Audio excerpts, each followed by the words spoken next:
మన రక్షకుడైన యేసుక్రీస్తు నామమున అందరికీ వందనాలండి. ఈరోజు దేవుని మాటలు రోమీయులకు రాసిన పత్రిక 3వ అధ్యాయం 24వ వచనము. కాబట్టి నమ్మువారు ఆయన కృపచేతనే క్రీస్తు యేసునందలి విమోచనము ద్వారా ఉచితముగా నీతిమంతులని తీర్చబడుచున్నారు. ఎంత గొప్ప ధన్యత అండి దేవుని బిడ్డలారా. మనం ఎప్పుడు కూడా మన క్రియల ద్వారా కానీ మన ప్రవర్తన ద్వారా కానీ నీతిమంతులుగా పిలువబడలేం. జీవితం అంతా కష్టపడినా కానీ ఉచితంగా దేవుడు ఇస్తా అంటున్నాడు. ఎవరైతే క్రీస్తు నమ్ముతున్నారో,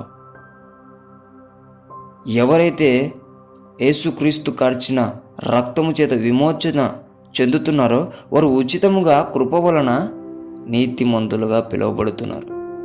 ప్రియ దేవుని బిడ్డ, నీ పరలోకపు తండ్రి నా కుమారుడు ఎప్పటికీ కూడా పాపి అని పిలువబడడానికి అర్హుడు కాదు. అందుకే నేను నా కుమారుని పంపిస్తానని యేసుక్రీస్తు ప్రభును పంపించి నిన్ను నీతిమంతుడుగా ఆయన చూడాలన్నదే ఆయన కోరిక, ఆయన ప్రణాళిక. ఆయన ఆశ తీర్చు. ఇప్పటికైనా ఎన్ని రోజులు నీ ఆశలు తీర్చుకుంటున్నావేమో. దేవుని బిడ్డ, ఉచితంగా ఇచ్చేటప్పుడన్నా మనం ఎలాగో పొందుకోలేము ఆ బిరుదు.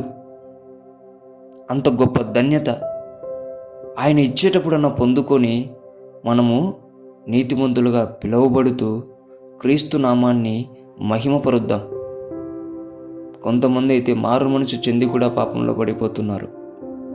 ఆత్మతో కొనియాడుతూ కూడా పాపంలో పడిపోతున్నారు. ఇంతటి దౌర్భాగ్యము మన జీవితంలో ఉండడానికి వీల్లేదు. అందుకే నిన్ను పలకరిస్తున్నాడు దేవుడు. ప్రియ దేవుని బిడ్డ, దేవుడిచ్చితే ఉచితమైన కృపచేత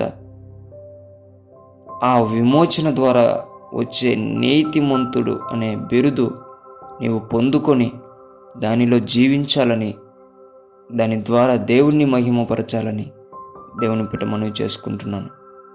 దేవుడి మాటను దీవించునుగాక. ప్రార్థించుకుందాం. యేసయ్యా, మీకు వందనాలయ్యా.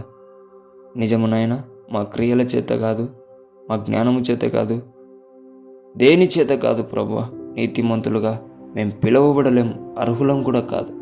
అయినప్పటికీ నిన్ను నమ్ముకున్నందుకు